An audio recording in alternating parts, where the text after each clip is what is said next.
I'm Joe Lample.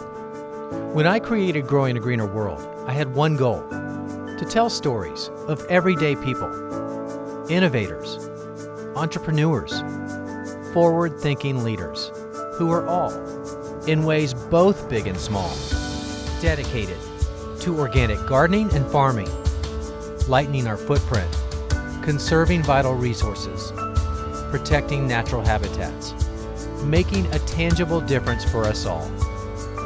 They're real, they're passionate, they're all around us. They're the game changers who are literally growing a greener world and inspiring the rest of us to do the same. Growing a Greener World, it's more than a movement, it's our mission.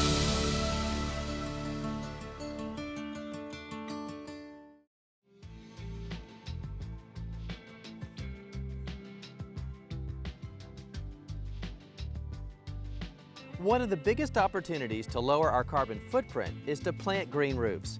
They're rapidly gaining popularity in commercial and even residential design. Besides offering a welcomed respite, they do so many great things to improve our environment.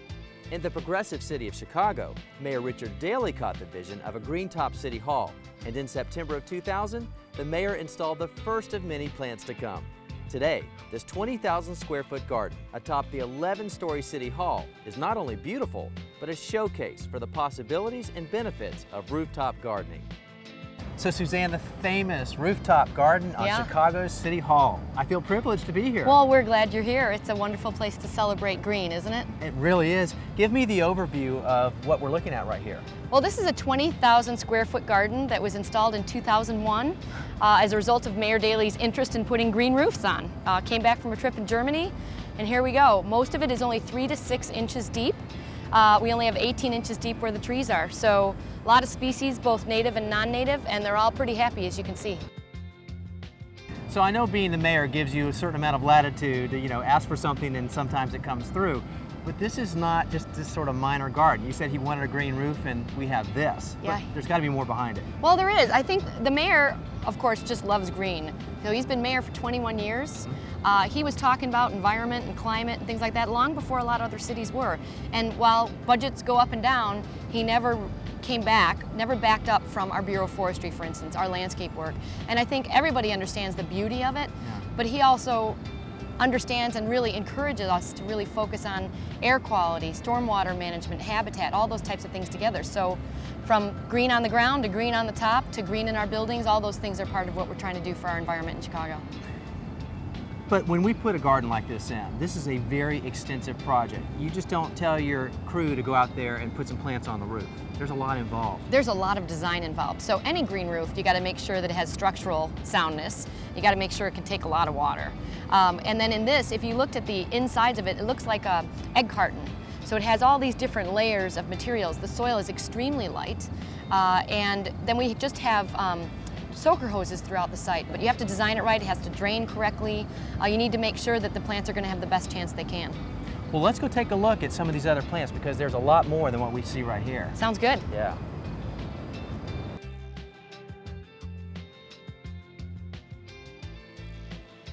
What I find really appealing here is the mounded effect. That's something you want in any good design, but here you wouldn't do that with all soil because that would put way too much weight on the structure. That's right. Underneath we have a range of different drainage layers, and that way it's all held in place. It looks great, but it doesn't have that extra weight that wouldn't be viable on a roof. And on a roof there are pretty much 2 types of designs, an intensive and an extensive, right? That's right. Most of our garden here is extensive, and that's what you're going to do mostly in your roofs, again, because of the weight, the water. Our intensive sites, there's only 2 of them on the site, which is 2 trees, and they have about 18 inches of soil. Got it. Now, as far as the plants, the roofs are pretty much an inhospitable environment no matter where you are. That's right. How do you go about selecting the plants that you put here? Well, we really wanted to use the prairie plants. People thought we were a little nuts because they thought, how can that happen with 3 to 6 inches of soil? But we did use them, and we found that a lot of them did well, especially when they typically need 8 to 10 feet. So we've got rattlesnake master, we have liatris, big blue stem, queen of the prairie. We have a lot of great species here, and they seem to be just loving it just fine. And you have plenty of native plants. That's right, and that's what we wanted to demonstrate. And so not only can we have a great place for insects, but it's birds that come by, etc. Mm-hmm. The underlying plant, though, that seems to weave the whole thing together, no matter where you go in a rooftop garden, seed them. That's right. It's the miracle plant. You absolutely need it. It's a succulent, so it can handle the drought. It overwinters really, really well. But you put it in, it's going to hold down the erosion. It's going to be the great baseline for everything, and then the plants can kind of pop up in between. Yeah, just like they're doing here. That's right. I know when people see green roofs and rooftop gardens like this, they become very inspired, and they sort of want to do that themselves, if possible. Now, beyond the structural integrity, that's a big thing, of course, but I think they never get there because they think cost is a prohibitive issue every time. Absolutely, and that's a big concern on anything people do that's environmentally responsible. But the reality is that incremental increase in cost up front pays for itself many times over. When you look at the long-term costs of maintaining a roof, green roofs double the life of your roof. Yeah. Because you don't have as much wear and tear. Yeah. Same thing with green buildings and everything else we do that's green infrastructure. So it's a cost saving the long haul. Sometimes that upfront cost is a little scary, but it's completely worth it for the long term. Well, it's like they say, you can pay me now or pay me later. Exactly. So you have the hard cost savings, and then you also have, of course, all the environmental benefits of doing what you do, and that, to me, is even more important than the out-of-pocket expense. On top of that, you have an improved quality of life as a result. So I think it's a win-win. Yeah. As we've been walking around here, one of the observations I noted to myself was that, we're in the dead of summer here, and we're on a rooftop, but, I'm not sweating as much as I would think I would be. That's right. Well, green roofs definitely have that cooling capacity. So we've done some studies on this. It shows that on a 74-degree overcast day, this roof is 74 degrees. Yeah. A black tar roof, 156 degrees.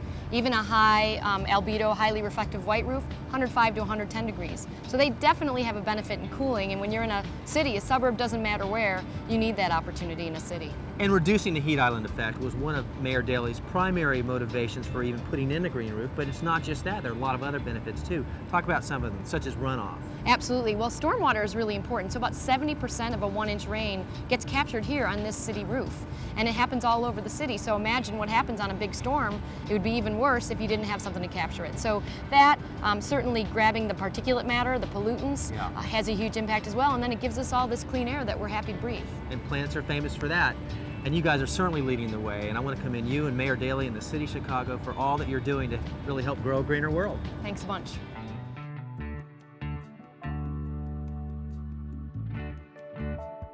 So rooftop gardens can be really diverse, from elaborate designs like Chicago's City Hall down to basic themes. But there's one thing they all have in common, and that's the work that goes on underneath the surface, that part that you don't see. So to learn more about that, we caught up with one of the top authorities in the country, Ed Snodgrass. He has a nursery that supplies plants for rooftop gardens. He's the author of several books, and we caught up with him today in Charlotte, North Carolina, on the rooftop garden of the Ritz-Carlton Hotel. About 12 years ago, we started the first green roof nursery in North America. And things were a little slow at first, but we're finding now that the demand is really picking up, primarily in urban areas and the denser areas of cities. And the primary drivers are stormwater management and building energy savings, and on a more global level, the urban heat island effect, attenuating the effect of the urban heat island. And you're seeing a movement, I think, in the design community from what I would call more traditional mechanical solutions to these problems and more public money addressing these problems to more living systems. And a green roof is an example of a living system solving a number of problems simultaneously. I mean, the beauty about nature is it does a whole bunch of things at once, and it does most of them for free. So compared to an air conditioner in a building which just air conditions, or a tank underground which just collects stormwater, the green roof collects the stormwater, it air conditions, it provides habitat for these bees here in the background. It reduces the temperature going into the air handling system for the building. So it does all these things simultaneously. That's the beauty of living systems. What the green roof does is essentially, it's like putting a sponge on top of a building. If you have a known pipe, a known diameter of pipe, it holds only so much water. And really the problem in stormwater is not how much rain you're getting, but how fast you're getting it. So you can have a very short rain in a city, 15, 20 minutes, especially here in the Carolinas, where a lot of rain comes in a very short amount of time, and it's all running off the building very quickly. What will happen with a green roof like this one is this green roof at 4 inches thick, about the first half inch of rain won't leave the roof at all, And after that, it's going to leave an hour or two later. So it's going to leave the roof when the pipe is empty again.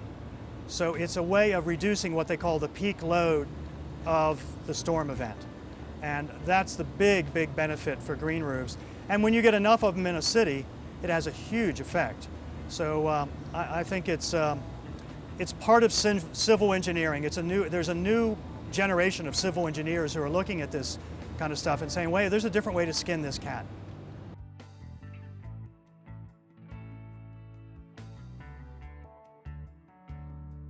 So you're thinking you might want that green roof on your roof. Well, it's not quite as simple as just throwing plants on top of the surface, and leave it to a guy like Ed to actually have a model of what takes place underneath the plants. So Ed, walk us through what we have here. Okay, the first thing to think about if you want a green roof is that this, which is your roofing deck, which is either plywood or metal in most buildings, can support the additional load that you're putting on your roof.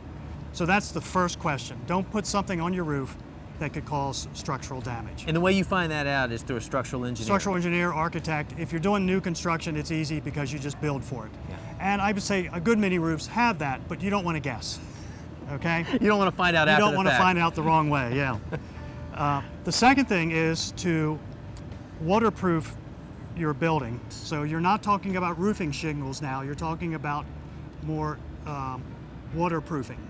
Kind of like a liner to a pond. Yeah, exactly. Okay. That kind of. Then the insulation on some buildings is above the waterproofing. On some other buildings it would be, like on a house, it would probably be under the deck. But there would be insulation. You can get an additional benefit by putting it there.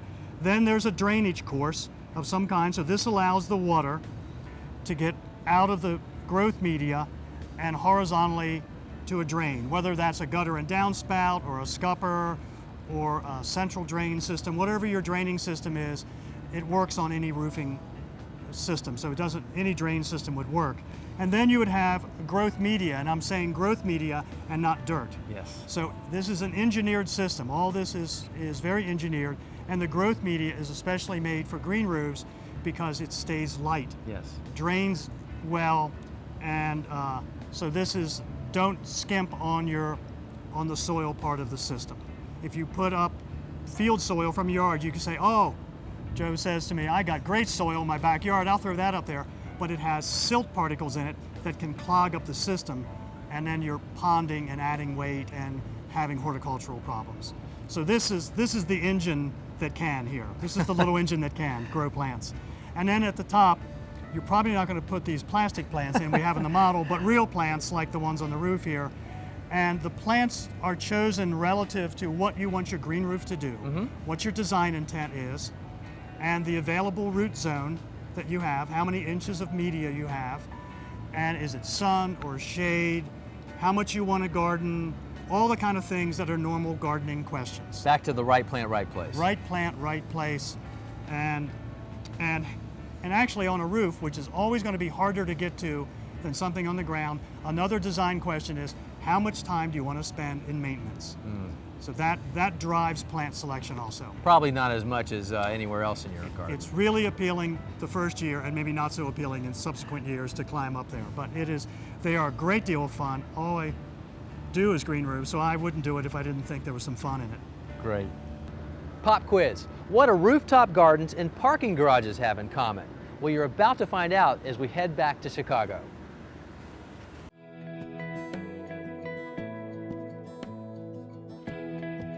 Michigan Avenue is known for its huge skyscrapers and beautiful views of Lake Michigan. But there's also an amazing garden built right on a rooftop. Lurie Garden sits within a 24-acre plus center for world-class art, music, and of course, landscape design.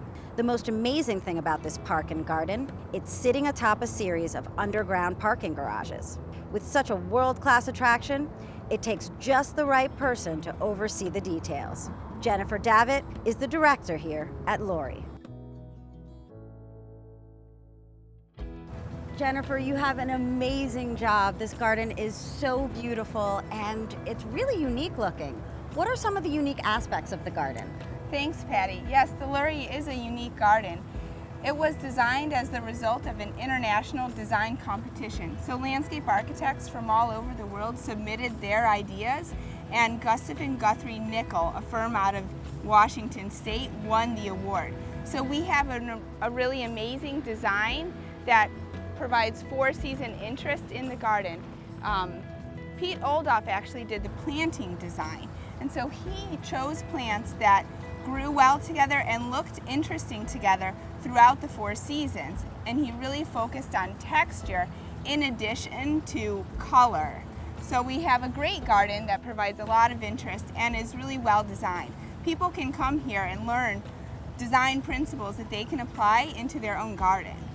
There are also a lot of native plants here, so they do well kind of with the seasons. Right, we have a lot of native plants and also non-natives.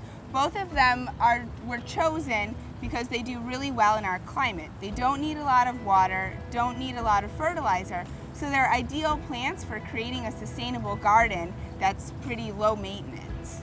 Awesome.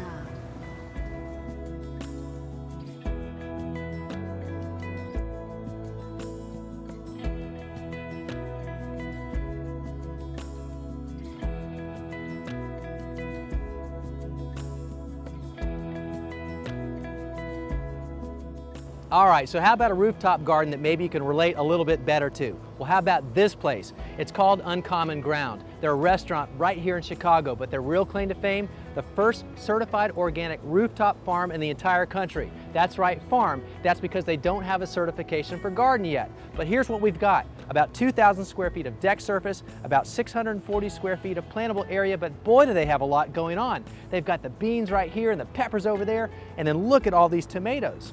If you think that possibly you've got an area that doesn't have enough room outside, or maybe not enough sunlight, look up to your roof because it might be the perfect place for you to grow your favorite vegetables too, like these sun gold tomatoes.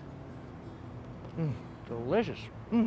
Love these. You know, I love midsummer tomatoes, and even more so, beautiful heirlooms, because the flavors are unbelievable and they're totally different.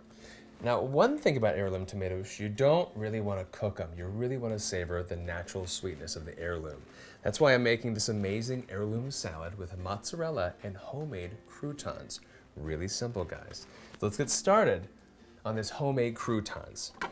Take this beautiful piece of fresh bread. Just cut it right in half. Now I'm going to cut the crust off. Save them later on, because you never know. Homemade breadcrumbs are delicious. Cut this off. All right, now you're gonna save these, put them off to the side. All right, now I'm gonna hand tear these pieces into about 1 inch by 1 inch pieces into this big bowl.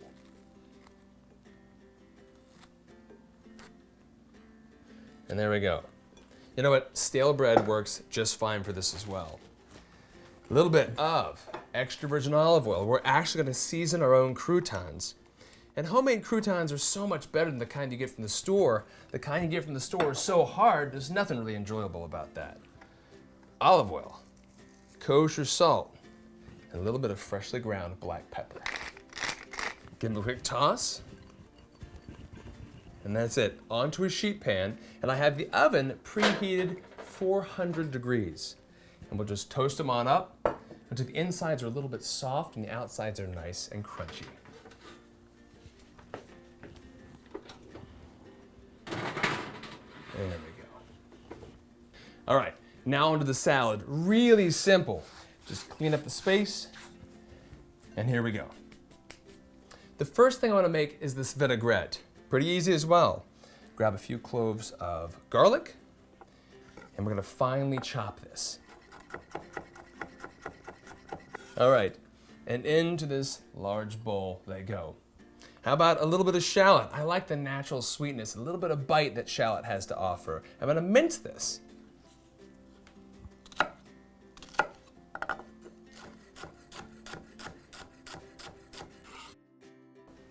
Now, I'm gonna add a touch of balsamic vinegar to that right now, because if you eat raw garlic, it's a little bit too harsh, but add some vinegar to it and it mellows the whole thing out. Here we are.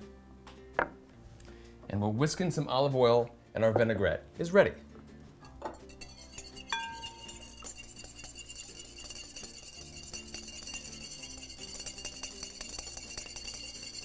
All right, there we go. Now, when you have a large party coming over, like I do tonight, you can actually make the vinaigrette in the bottom of a large bowl, and we'll put the lettuce, right now we're doing arugula, on top of the dressing. You just don't want to mix it, and that's okay. Saves a little bit of storage, okay? And now, these beautiful little cherry tomatoes are fantastic. We can cut some of them in half, and some, leave whole. And the rest is so easy. This is where a lot of the complementary flavors and smells come from to really make those heirloom tomatoes shine. First, we have this fresh oregano that I grow pretty much year-round right in my windowsill. We'll just pick that, just like this. Really simple. Next, midsummer, nothing better than fresh basil, guys. We're just gonna hand tear that also.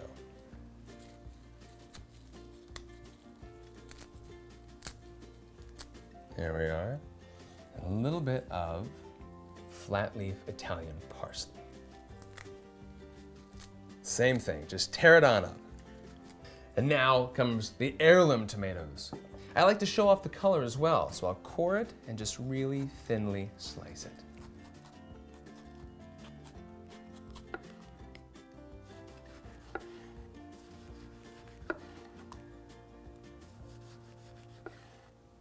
All right, believe it or not, it's time to plate it up. Summer dinner's so easy, and the salad could not be more delicious. Here we are. Now it's time to go ahead and mix this salad up. Like that. Some fresh mozzarella. Who doesn't want mozzarella and fresh tomatoes? There we are. So every bite has the natural sweetness of those heirloom tomatoes, a little bit of the fresh basil, the oregano, we have the parsley, and of course, extra virgin olive oil right over top. And there we are. A really fast summer night salad. Perfect for any meal. Enjoy.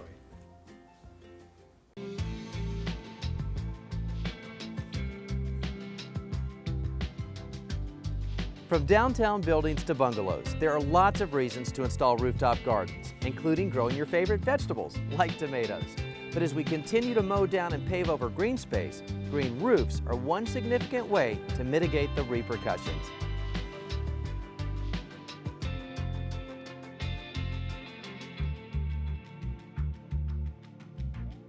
Just imagine if more cities like here in Chicago took on plans to install rooftop gardens. As we saw today, the benefits are many and the opportunities unlimited. And I can't think of a more beautiful way to take on the challenges of environmental impact. To learn more about rooftop gardens, we've put together some great links and articles on our website. And you can also watch all the episodes, and the address is the same as our name, growingagreenerworld.com. I'm Joe Lample. And I'm Patty Moreno. And we'll see you back here next time for more Growing a Greener World.